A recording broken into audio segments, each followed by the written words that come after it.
Hello everyone, welcome back to my गामियारि creation YouTube channel. खुलुमबाय, माबोरै दं नोंथांमोनहा?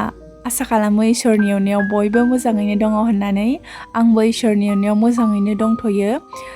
दिनैहाय गोबावनि उनाव नोंथांमोनजों भिडिअ मोनसे दिवालीनि मुङाव एसे भिडिअ मोनसे फिसा शेयार खालामनो होननानै नोंथांमोननिसिम मोनसे गोदान भिडिअ लाबोनाय जाबाय।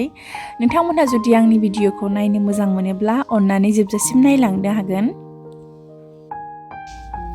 भिडिअखौबो आङो नांगौ बायदि लाबाय थानो हायाखिसै, माने समाबो एसे थोआ जादोंमोन नालाय, बेनिखायनो खाबुखौनो मोनाखिसै मोजाङै भिडिअ शुट खालामनो थाखाय।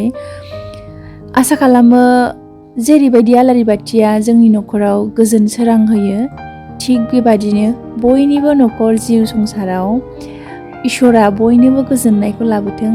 जेरैबायदि दिवालीयाव जोंथा माथा लाइटफोरा आलारि बाथिफोरा जोंनि न'खरखौ सोरां होयोना, बेबायदिनो बयनिबो न'खराव बयनिबो जिउआव गोजोन संसार, गोजोन मिजिं आनान गसाया लाबोनानै होफैथों। बेखौनो आङो दिवालीनि थाखाय बयनिसिमबो उइश खालामो, बयखौबो माने बयनिबो जिउआव आरोना।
माखासेयानो माखासे जायासै गाज्रिसो जाबाय।